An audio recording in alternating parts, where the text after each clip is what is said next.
Bonjour! Est-ce que vous êtes déjà demandé qu'est-ce qui se passerait si vous aviez le droit de créer votre propre héros? Que vous aviez le droit de choisir sa race, de choisir sa classe, de choisir ses attributs, de choisir en fait son histoire, son aliment, de lui développer des traits, lui développer des skills, lui acheter des armes, des armures?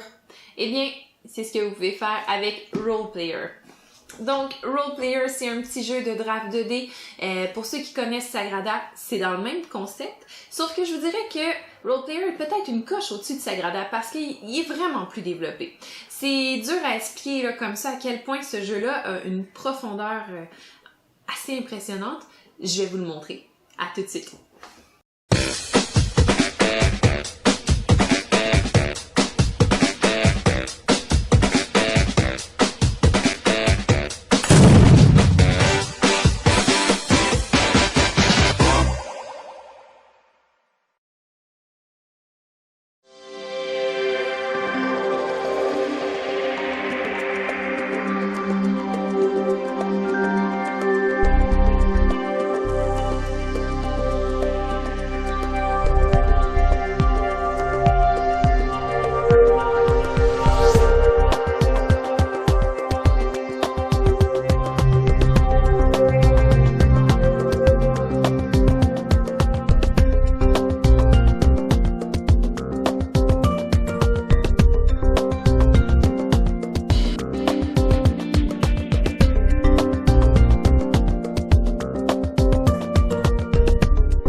Admettons, moi je trouve qu'un draconien clair, ça fonctionne très bien. Je vois pas du tout le problème.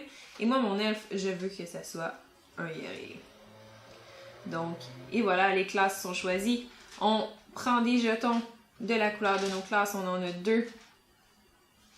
Et ensuite, c'est le temps, en fait, de savoir c'est quoi notre histoire, c'est quoi l'histoire de notre personnage, puis c'est quoi son alignement, en fait. Donc, on se fait donner chacun une carte alignement. On n'a pas vraiment le choix, c'est ça notre carte. Même chose pour le backstory qu'on appelle, donc on dira ici l'histoire, si ça vous va, ou la mise en contexte. Donc, mon elfe est un outcast. Donc, et voilà. Et si vous voyez sur cette carte-là, on a la saveur un peu un texte qui nous dit d'où on vient, qu'est-ce qu'on fait. Mais surtout, on a des petits objectifs de couleur de dés à placer sur notre grille. Donc, je l'installe, j'ai une place sur mon plateau de joueur justement pour mon backstory. Ah, et mon draconnier qui est clair est aussi un oracle. Ça fit drôlement bien. On va mettre ça là. Finalement, on regarde notre alignement. Notre alignement, en fait, pour ceux qui ne sont pas habitués avec les jeux de rôle, c'est simplement... dans les jeux, selon les actions qu'on choisit, selon les décisions, on peut des fois changer pour aller être bon ou mauvais. Puis c'est la même chose vers certains autres traits de personnalité. Donc notre alignement, c'est un peu ça. Dans ce cas-ci, le draconien clair, qui est aussi un oracle, sera un champion. Ce qui est quand même très bien. Et moi, je vais être une rebelle. Ok, je suis un elfe guerrier qui est outcast, donc qui est mis à l'écart et qui est rebelle. C'est drôlement... on dirait que c'est arrangé avec les gars des vues. C'est même pas le cas. Bon, une fois que c'est fait tout ça, ce qu'on va faire après ça, c'est qu'on va créer... c'est vrai, avant de créer notre marché, ce qu'on va faire, c'est qu'on va prendre nos petits jetons, on en met un sur notre carte joueur, on en met un dans le milieu de notre alignement. Donc, dans le milieu, vous le voyez pas, mais en haut, c'est marqué qu'on est bon. En bas, c'est qu'on est evil. À droite, c'est chaotique.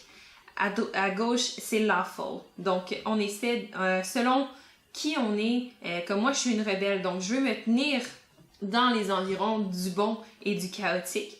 Tandis que le champion, lui, veut être, dans le fond, dans la loi et pas dans le chaos. Et le plus possible dans le bon. Ça va rapporter des points à la fin de la partie. Une fois que c'est fait, on va prendre les cartes marché.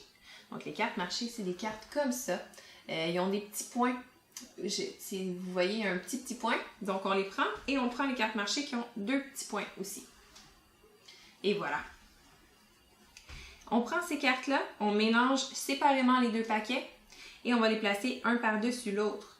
C'est nos cartes marché, il y en a 4 types.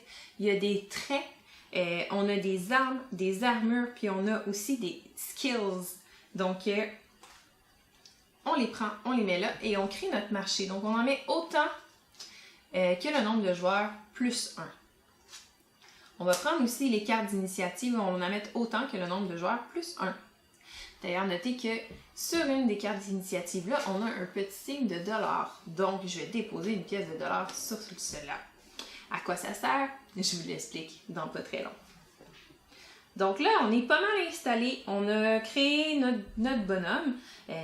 Puis c'est ça. On sait à peu près à quoi notre bonhomme va ressembler. Maintenant, on va commencer à lui donner des attributs. Les attributs, c'est ce qu'il y a ici, les carrés. C'est là qu'on dépose nos dés, en fait. Le but de la partie, c'est ça.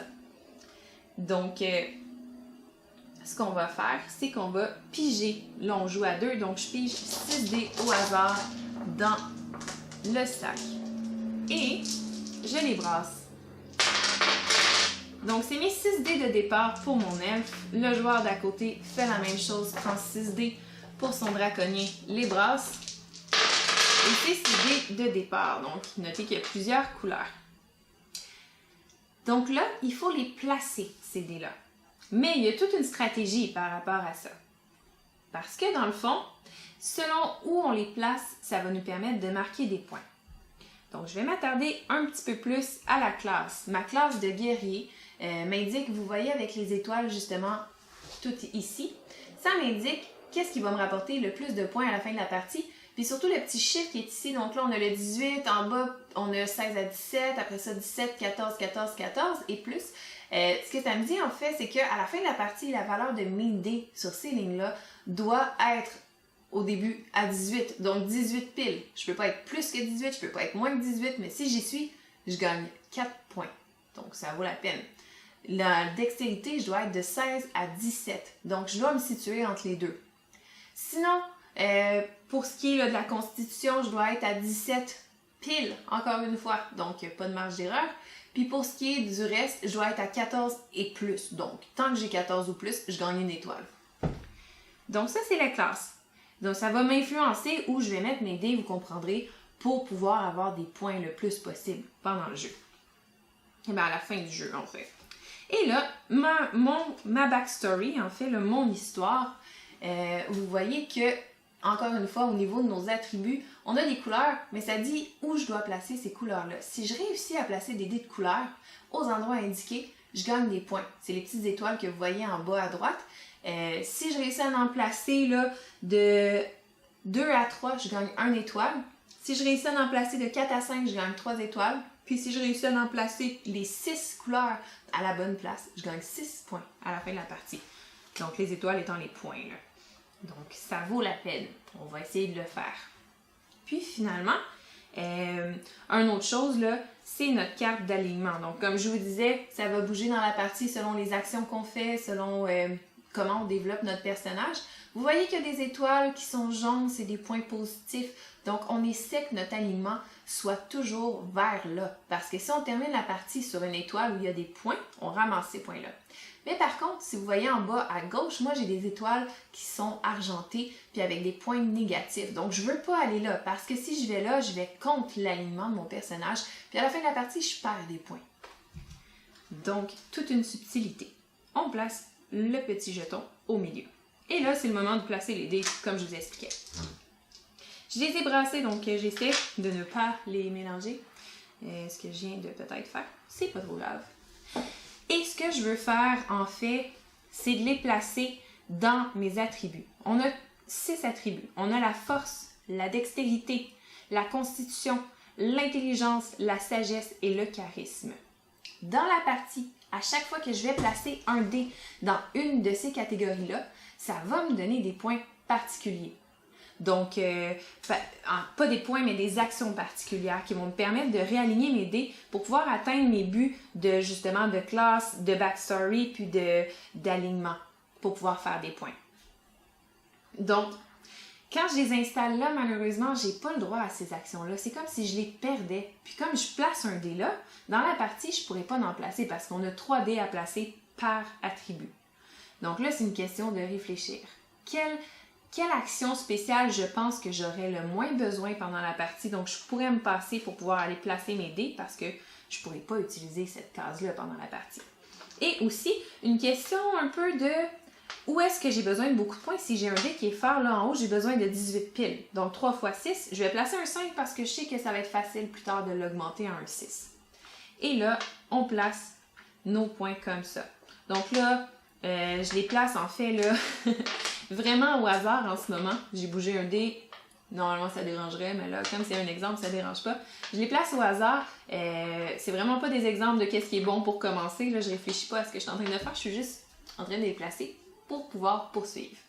Donc, une fois que c'est placé comme ça, la seule chose qui peut me rapporter des points à cette partie-là, en fait, à ce moment-là de la partie, c'est les dés jaunes. Je vous l'ai dit tantôt, ça n'a aucun rapport avec les classes. Les dés jaunes, c'est de l'argent.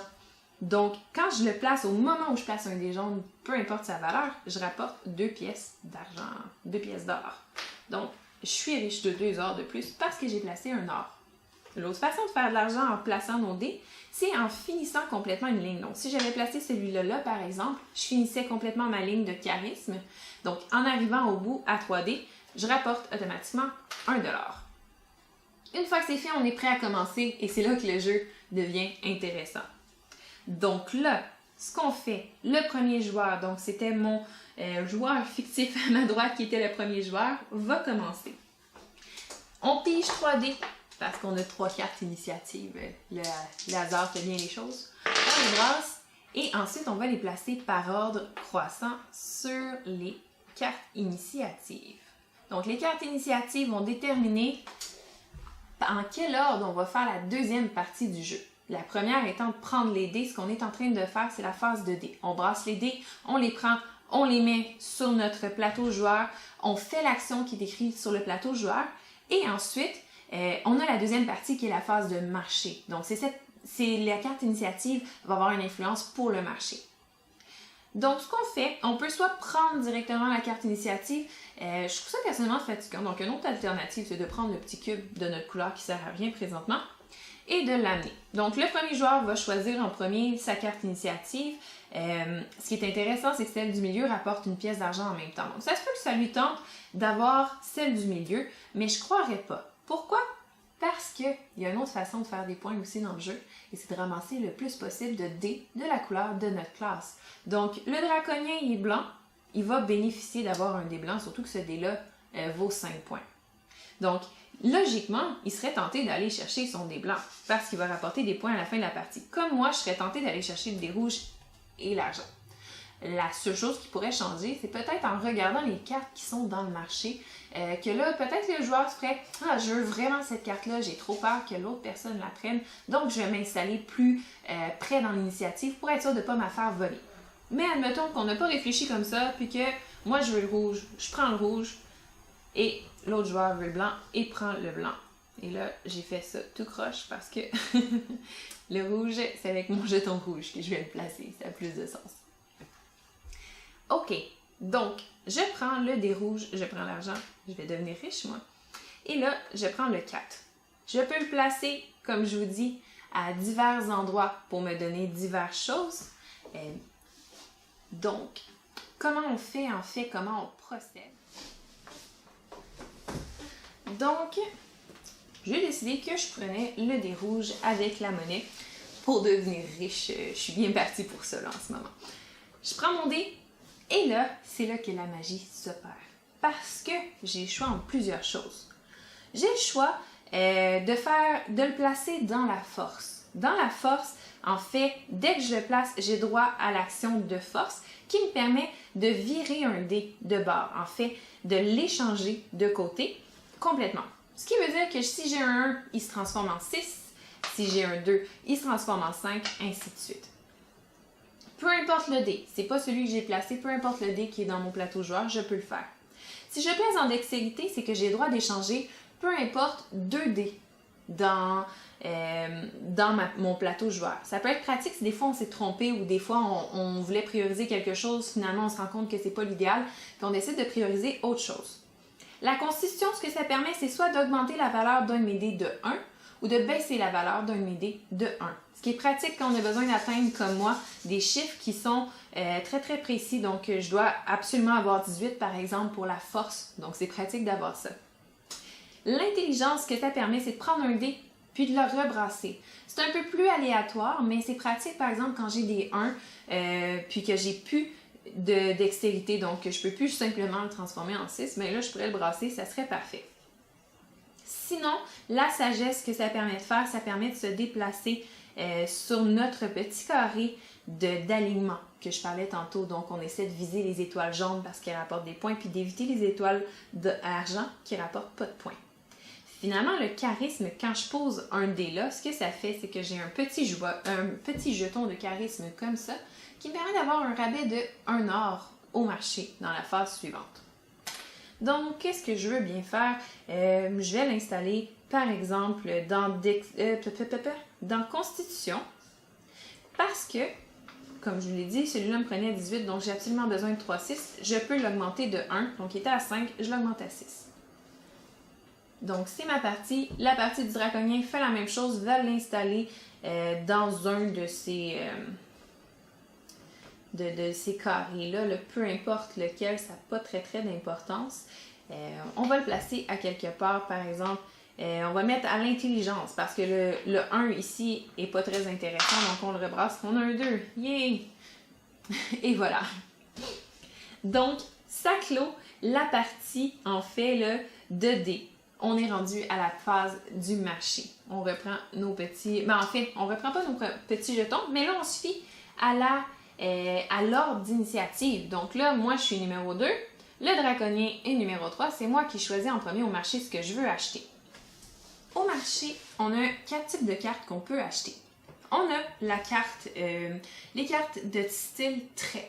Ce que ça fait, en fait, c'est que ça donne des points de victoire à la fin de la partie si on rencontre les demandes de ces cartes-là. Donc, cette carte-là, par exemple, me dit que je gagne 1 étoile, donc 1 point pour chaque carte de skill que j'ai à la fin de la partie, donc chaque carte de compétence, si on veut. Donc, on a le coût en haut à droite encerclé, c'est le 3.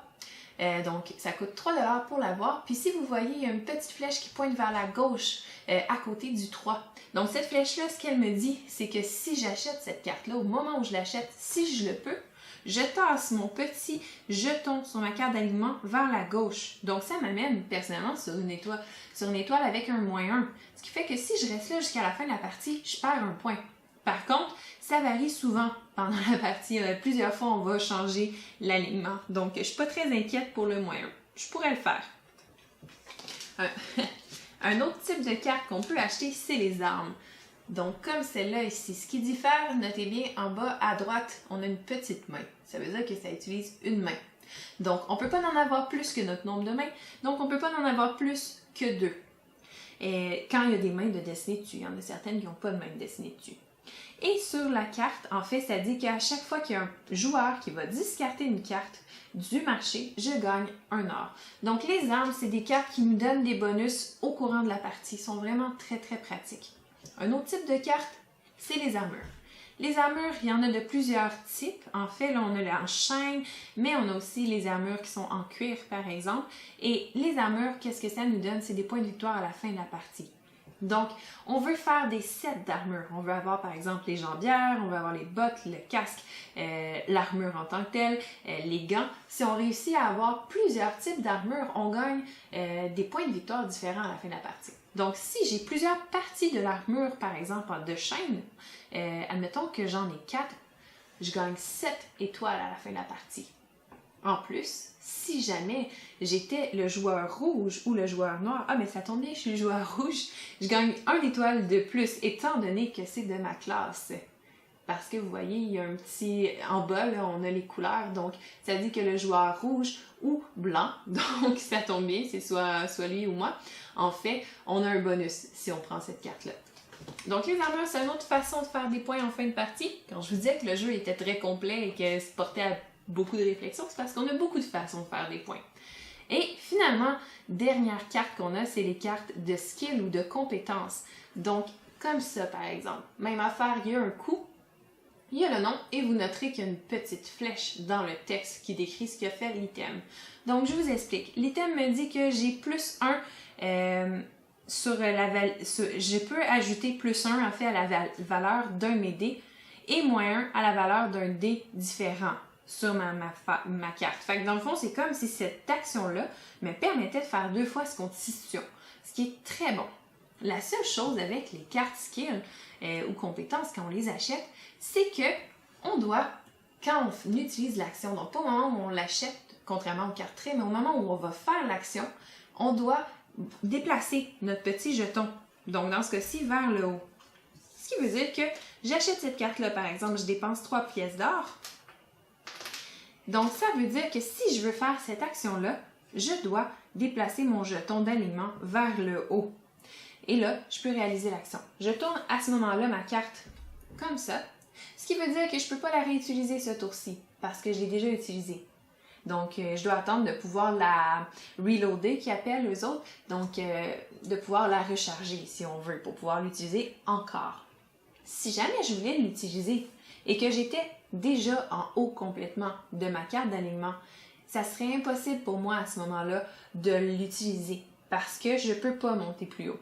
Donc, c'est ça aussi, comme je dis, l'alignement bouge beaucoup pendant la partie. Ben, les cartes skill, c'en est une autre raison. Mais elles sont généralement très fortes, c'est très très intéressant, surtout en fin de partie quand on essaie d'avoir les dernières choses pour pouvoir scorer des points.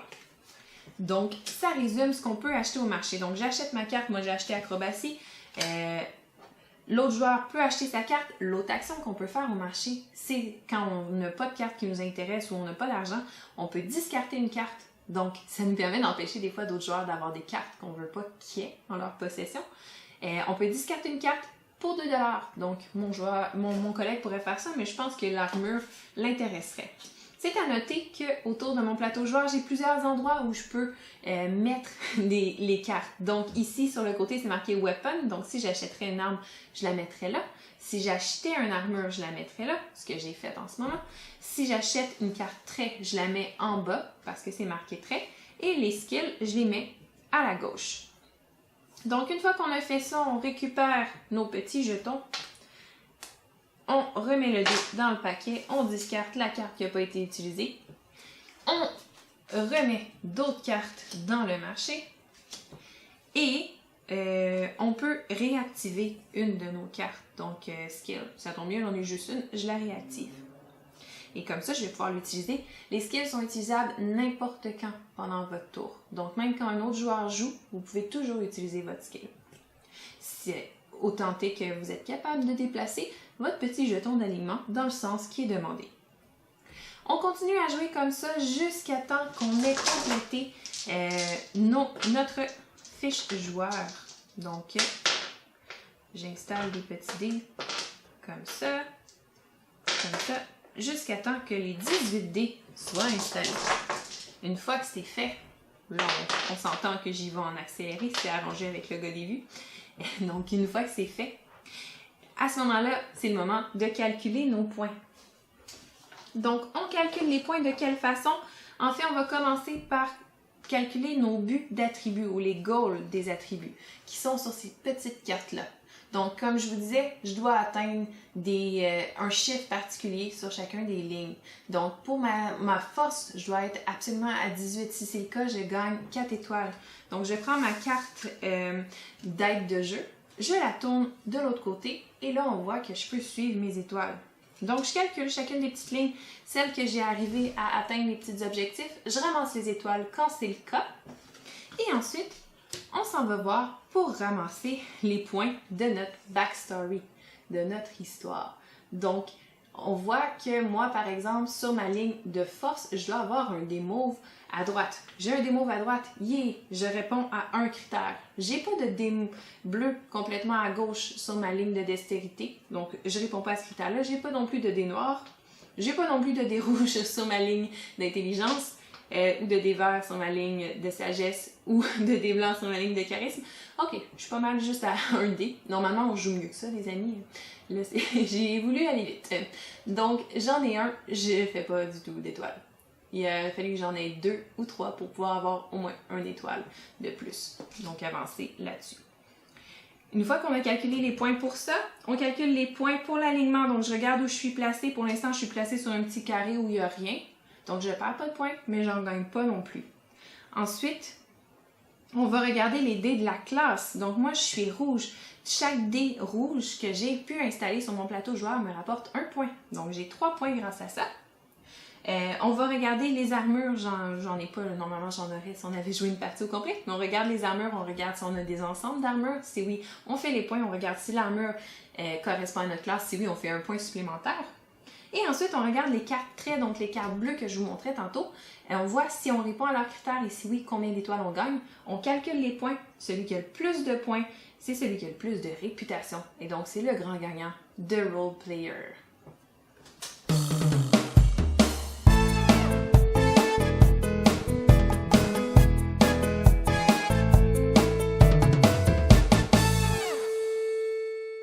Donc, mon opinion sur Role Player. C'est un jeu que j'aime vraiment beaucoup. Je l'ai essayé dernièrement. En fait, là, c'est une nouvelle découverte. Puis, c'est fou. J'aimais beaucoup Sagrada. En fait, là, si vous avez regardé mon top 10, il en fait partie. Je pense que Role Player pourrait le remplacer dans mon top 10 parce qu'il est vraiment plus profond. Moi, j'aime beaucoup, en fait, le principe, là, on se sent impliqué dans le jeu, là. On veut créer notre bonhomme, on veut développer ses attributs, en fait, là, puis en développant ses attributs, il faut toujours réfléchir, en fait. Il faut toujours réfléchir, ok, si je place mon dé là, je vais pouvoir faire telle action, est-ce que j'en ai besoin ou je suis mieux de placer mon dé ailleurs, mais là, en ce moment, c'est à ce place-là que j'aurais besoin de placer mon dé. On est tout le temps en train de réfléchir à où est-ce qu'on veut mettre nos choses. En plus de ça, ben là, rendu au marché, on peut l'équiper. Est-ce que je veux avoir une armure pour pouvoir en récupérer plusieurs, pour pouvoir me faire des sets, me faire des points à la fin? Est-ce que je veux des armes pour pouvoir me faciliter la vie pendant le jeu? Est-ce que je veux me ramasser des traits? Est-ce que je veux me ramasser des skills?